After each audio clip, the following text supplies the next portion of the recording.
Hello friends, हम लोग जो है स्लेव डायनेस्टी देख चुके थे और SKTSL के अकॉर्डिंग, ठीक है, दूसरी डायनेस्टी है खिलजी डायनेस्टी, जिसको हम लोग आज देखेंगे। ठीक है, तो चलिए स्टार्ट करते हैं बिना समय खराब किए अपना। जी, जलालुद्दीन खिलजी ने 1290 में खिलजी वंश की स्थापना की।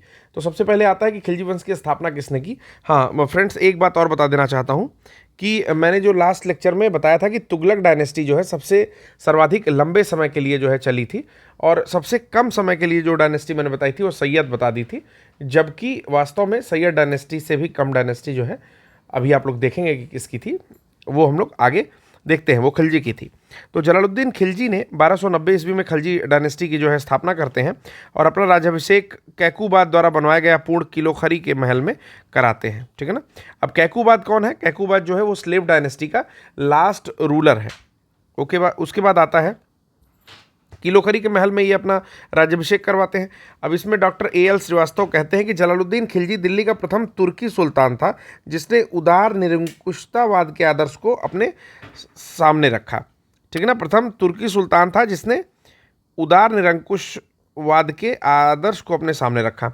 जलालुद्दीन जब दिल्ली का सुल्तान बना तब उसने अलाउद्दीन को अमीर तुजुक का पद दिया था और अपनी पुत्री का विवाह भी अलाउद्दीन से किया। तो अगर आपने पद्मावत देखी होगी तो उसमें आपने देखा होगा कि जो अलाउद्दीन खिलजी है वो जलालुद्दीन की बेटी का पति है, यानी कि उसका दामाद भी है, जलालुद्दीन का दामाद भी है। आगे है कि मलिक छज्जू के विद्रोह को दबाने में महत्वपूर्ण भूमिका के कारण अलाउद्दीन खिलजी को कड़ा मानिकपुर की सूबेदारी प्राप्त होती है। अलाउद्दीन दिल्ली का पहला सुल्तान था जिसने धर्म पर राज्य का नियंत्रण स्थापित किया। ठीक है, ये चीज़ याद रखेंगे कि किस सुल्तान ने धर्म पर राज्य का नियंत्रण स्थापित किया। उसने अपने आप को यामिन उल खिलाफत नसीरी अमीर उल मुमनिन बताया। वह उलेमा वर्ग के प्रभाव से मुक्त रहा।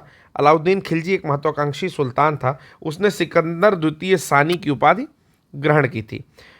उसके साथ साथ अपने सिक्कों पर इसको अंकित भी करवाया था। अलाउद्दीन का सेनापति जो था वो जफर खां था। मंगोलों के विरुद्ध लड़ते हुए मारा गया था, जो अपने समय का श्रेष्ठ और साहसी सेनापति के रूप में जाना जाता था। पद्मिनी जो थी वो राणा रतन सिंह की पत्नी थी और ये मेवाड़ की राजधानी चित्तौड़ पर आक्रमण करता है अलाउद्दीन खिलजी, और जब राणा रतन सिंह के साथ युद्ध होता है तो रतन सिंह की मृत्यु हो जाती है। उसके बाद जब वो पद्मिनी के पास आता है, रानी पद्मिनी के पास, तो रानी पद्मिनी जो है अनेक अन्य जो उनकी सह रानी या पट रानियाँ थीं, अन्य जो उनके लोअर तबके की रानियाँ थीं, मंत्रियों की जो पत्नियाँ थीं, उन सबके साथ एक सामूहिक जो है आत्मदाह करती हैं, जिसे जौहर बोला जाता है। तो जौहर भी स्टार्ट होता है इस समय से। पद्मिनी की कहानी का आधार जो है 1540 ईस्वी में मलिक मोहम्मद जायसी द्वारा लिखित पद्मावत काव्य पुस्तक से लिया जाता है। पद्मावत के अलावा इन्होंने अखरावत भी लिखा है और भी बुक्स लिखी हैं, हम लोग आगे देखेंगे। अलाउद्दीन के शासनकाल के प्रारंभ में कुछ विद्रोह होते हैं। उस विद्रोह के कारणों पर विचार करके अलाउद्दीन खिलजी ने इसे समाप्त करने के लिए 4 अध्यादेश जारी किए थे।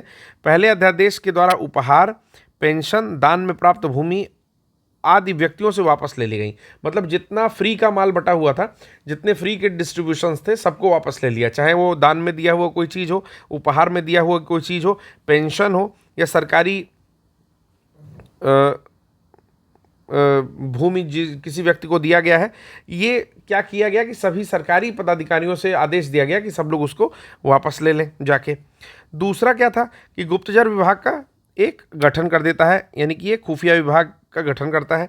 तीसरे अध्यादेश में शराब हो गया, भांग या कोई भी मादक पदार्थ, उसका प्रयोग या जुआ खेलने पर रोक लगा दी गई। ठीक है, तीसरा काम इसने ये अच्छा किया अध्यादेश में।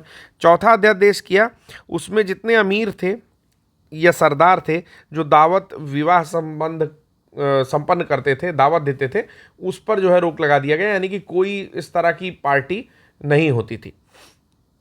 अलाउद्दीन के आक्रमण के समय देवगिरी का शासक रामचंद्र था, या रामचंद्र देव था। 1296 ईस्वी में देवगिरी के शासक रामचंद्र देव ने अलाउद्दीन के सफल आक्रमण से बाध्य होकर उसे प्रतिवर्ष एलिचपुर की आय भेजने का वादा किया था, लेकिन 1305 और 1306 में वो जो है कर नहीं अदा कर पाया, भूल गया किसी कारणवश। तो 1307 में अलाउद्दीन ने मलिक काफूर के नेतृत्व में एक सेना देवगिरी पर आक्रमण करने के लिए भेज दी। राजा रामचंद्र देव युद्ध में पराजित हो गया और उसने आत्मसमर्पण कर दिया। अलाउद्दीन खिलजी ने राजा रामचंद्र के प्रति सम्मानपूर्वक व्यवहार किया और उसे राय रायन की उपाधि दी। 6 माह के बाद क्या किया कि 1 लाख सोने का टंका और नौसारी का जिला देकर उसके राज्य वापस भेज दिया उसको। 1312 में क्या होता है कि मलिक काफूर ने रामचंद्र के पुत्र शंकर देव के विरुद्ध एक अभियान का नेतृत्व किया था। मलिक काफूर को अलाउद्दीन ने अपनी गुजरात विजय के दौरान प्राप्त किया था। इसे 1000 दिनारी भी कहा जाता है। तो मलिक काफूर बिनते दिल जो सॉन्ग है उसी मूवी का, उसमें आपको मलिक काफूर दिखाई देंगे, तो 1000 दिनारी भी इनको कहा जाता है। अलाउद्दीन वो पहला सुल्तान था जिसने भूमि की पैमाइश कराकर लगान वसूला। यानी कि पहले भूमि की पैमाइश कराता था कि क्या मतलब कितनी उपज हो सकती है उस पर, उस हिसाब से फिर लगान वसूलता था। अपनी व्यवस्था को लागू करने के लिए अलाउद्दीन ने एक पृथक विभाग दीवाने मुस्त खराज की स्थापना की। तो अगर पूछता है कि मुस्त खराज किससे रिलेटेड है, तो भूमि या फिर कृषि व्यवस्था से रिलेटेड है। अलाउद्दीन ने परंपरागत लगान अधिकारियों, जिसे खुद मुकद्दम और चौधरी कहा जाता है, उनसे जो है लगान वसूलने का जितना भी अधिकार था उनके पास, उनसे छीन लिया। उसके सारे विशेषाधिकार समाप्त कर दिए गए। इसके बाद कहता है कि उन्हें भूमि पर से कर लिया जाने लगा, उनकी भूमि पर से भी कर लिया जाने लगा और बाकी अन्य सभी कर भी लिए गए। ठीक है, जिसके कारण खुद यानी कि जमींदार और बालाहार में कोई अंतर नहीं रहा। यानी कि इसने खुद मुकद्दम और चौधरी को, जो बालाहार होते थे, उनसे अलग ट्रीट नहीं किया, सिमिलर ही ट्रीट किया। फिर कहता है कि अलाउद्दीन की राजस्व और लगान व्यवस्था का मुख्य उद्देश्य एक शक्तिशाली और निरंकुश राज्य की स्थापना करना था। उसने उन सभी व्यक्तियों से भूमि छीन ली जिन्हें मिल्क यानी कि राज्य द्वारा प्रदत्त संपत्ति, इनाम, इंदरात, पेंशन तथा वक्फ आदि से के रूप में भूमि जो है मिली हुई थी। फलतः क्या होता है कि खालिसा भूमि अधिक पैमाने पर विकसित हो गई। यानी कि अब जो है खालिसा भूमि जो है अधिक हो गई। अलाउद्दीन खिलजी ने उपज का 50% भूमि कर, जिसको खराज कहते हैं, वो निश्चित किया। अलाउद्दीन खिलजी भारत का प्रथम मुस्लिम शासक था जिसने भूमि की वास्तविक आय पर राजस्व निश्चित किया। तो ये एक बहुत ही इंपॉर्टेंट पॉइंट है। भूमि की वास्तविक आय पर क्यों? क्योंकि ये पहले भूमि का क्या करता था, पैमाइश कराता था, देखता था कि भूमि कितनी इस पे लगान लगाने लायक है, यानी कि कितना राजस्व इस पे लेने लायक है, उस हिसाब से फिर जो है कर का निर्धारण करता था। अलाउद्दीन खिलजी ने बाजार नियंत्रण तथा मूल्य निर्धारण की नीतियां लागू की, जो कि बहुत फेमस है। बाजार नियंत्रण की नीति अलाउद्दीन खिलजी की बहुत ही फेमस है। इसने मलिक कबूल को शहना या बाजार अधीक्षक नियुक्त किया। एक पद था शहना ए मंडी, तो ये नियुक्त करता है। बर्नी कहता है कि बाजार सुधारों का उद्देश्य मंगोलों के विरुद्ध एक विशाल सेना तैयार करना था तथा हिंदुओं में विद्रोह के विचार ना पनपने देना बताता है। ठीक, फिर इसके अलावा इसने पीडीएस स्टार्ट किया, यानी कि पब्लिक डिस्ट्रीब्यूशन स्कीम या सार्वजनिक वितरण प्रणाली स्टार्ट की। अलाउद्दीन खिलजी द्वारा लगाए गए 2 नवीन कर थे। एक था घरी कर, जो घर या और झोपड़ियों पर लगाया जाता था। दूसरा था चराई कर या चरी कर, जिसको बोलते हैं, यानी कि जितने भी दुधारू पशु हैं उनके ऊपर लगाया जाता था। 1306 के बाद अलाउद्दीन खिलजी के समय में दिल्ली सल्तनत और मंगोलों के बीच जो सीमा थी वो रावी नदी थी। सुल्तान गयासुद्दीन तुगलक के समय शिर मुगल के नेतृत्व में मंगोल सेना ने सिंधु को अवश्य पार किया, लेकिन सामना के सूबेदार मलिक सादी ने उन्हें हरा दिया। मुबारक खिलजी ने स्वयं को खलीफा घोषित किया। तो किसने घोषित किया? जो तीसरा खिलजी है, मुबारक खिलजी, उसने स्वयं को खलीफा घोषित किया और 2-3 उपाधियाँ ली, जो अल इमाम, उल इमाम और खलाफत उल लह इत्यादि उपाधियाँ धारण करता है, जिनसे वह सर्वथा अयोग्य था। मतलब वो योग्य तो नहीं था, लेकिन उपाधियाँ ढेर सारी ले लेता है। नसरुद्दीन खुसरव शाह जो था वो हिंदू से परिवर्तित एक मुसलमान था। इसने अपने नाम का खुतबा पढ़वाया था, पैगंबर का सेनापति की उपाधि धारण की। इसके विरोधियों ने इसे इस्लाम का शत्रु और इस्लाम खतरे में है का नारा दिया। नसरुद्दीन खुसरव शाह। अब आता है प्रश्न, कौन सा सुल्तान नया धर्म चलाना चाहता था किंतु उलेमा लोगों ने विरोध किया? तो अलाउद्दीन खिलजी जो है एक महत्वाकांक्षी सुल्तान था। ठीक है, तो ये एक नया धर्म चलाना चाहता था, लेकिन और उसी नाते इसने सिकंदर द्वितीय सानी की उपाधि धारण की, सिक्कों पर भी इसको अंकित करवाया।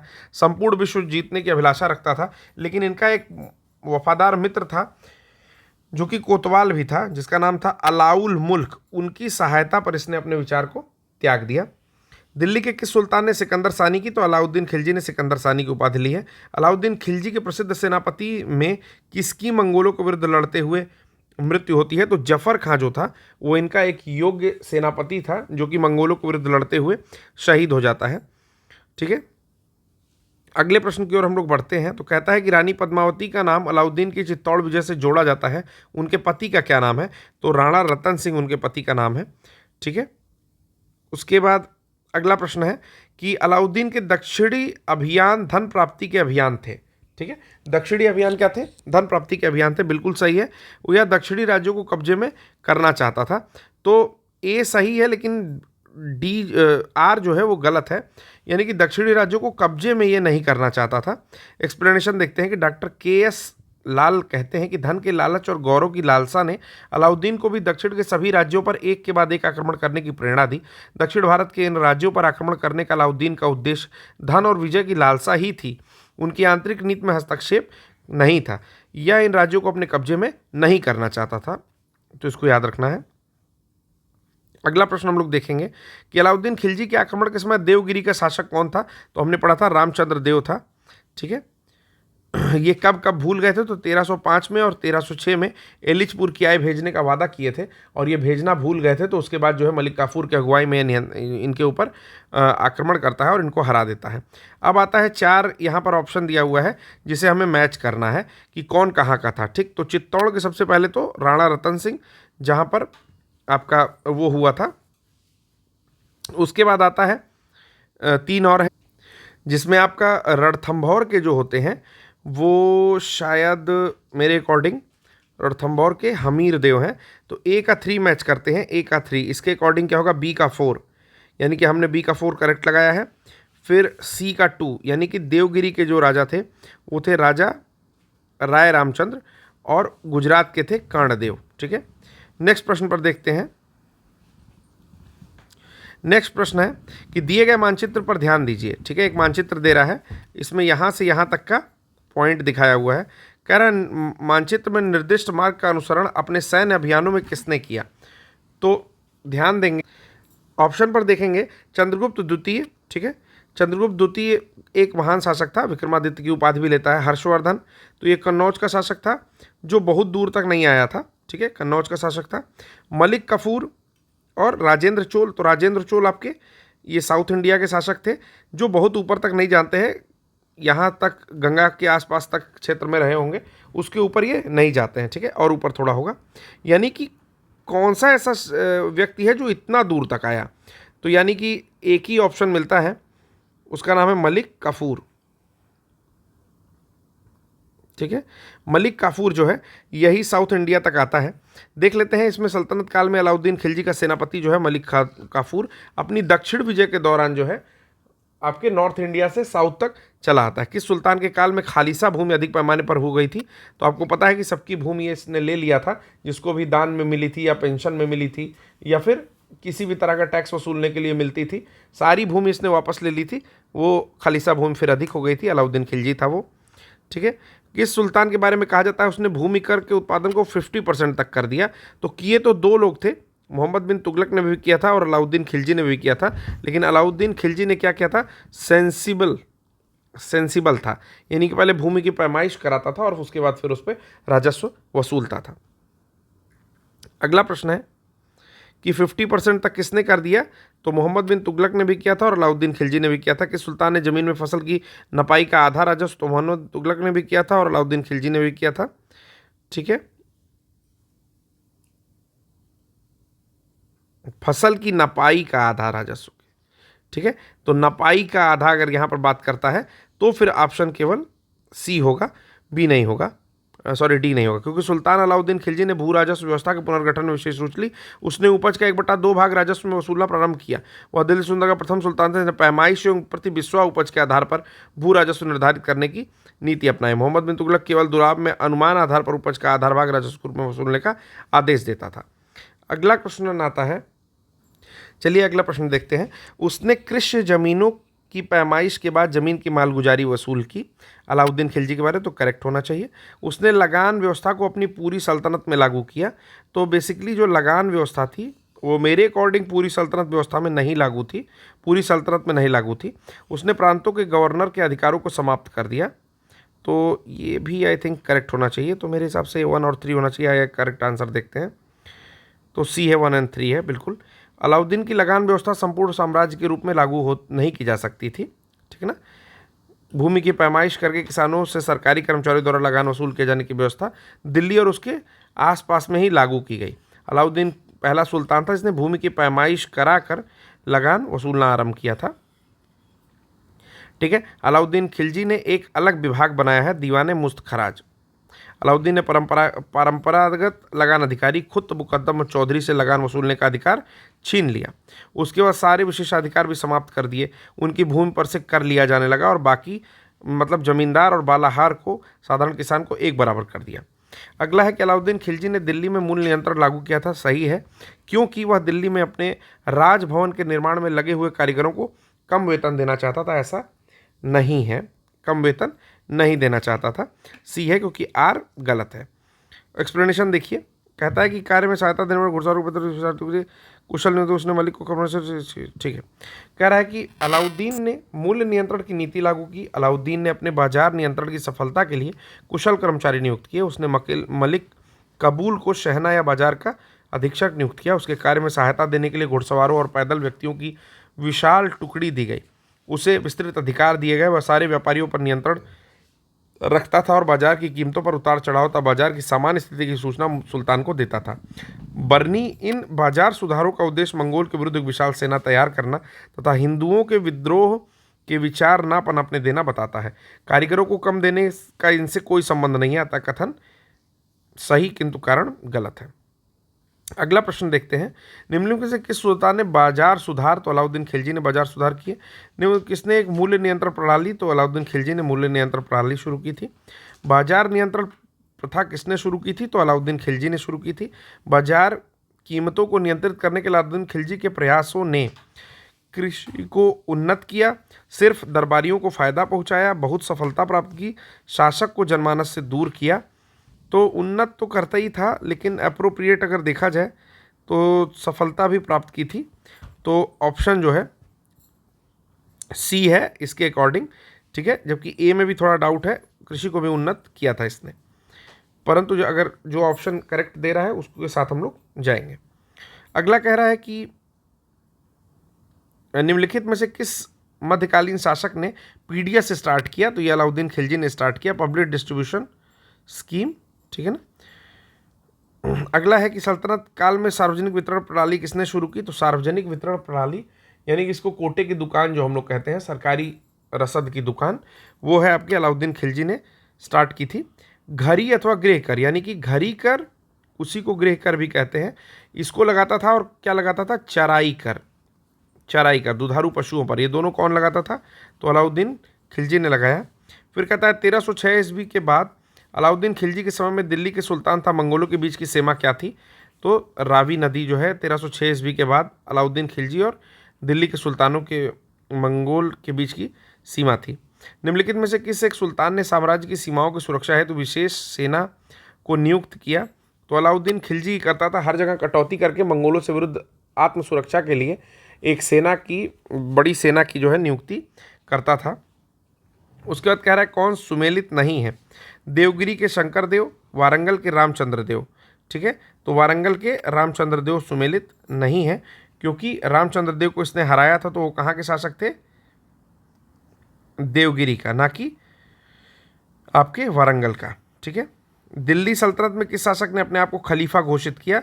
तो मुबारक खिलजी, ठीक है ना। मुबारक खिलजी जो किसी काम का नहीं था, उसने अपने आप को खलीफा घोषित कर दिया। तो आज का जो चैप्टर था खिलजी वंश का, वो यहीं पर हमारा समाप्त होता है। आशा करता हूँ कि आपको लेक्चर समझ में आ रहा होगा। अगर आपको लेक्चर तेज लग रहा है तो आप कमेंट बॉक्स में आप कमेंट करके बताइए, मैं थोड़ा थोड़ा स्लोली आपको लेक्चर प्रिपेयर कर दूंगा। तो आज के लिए बस इतना ही, धन्यवाद।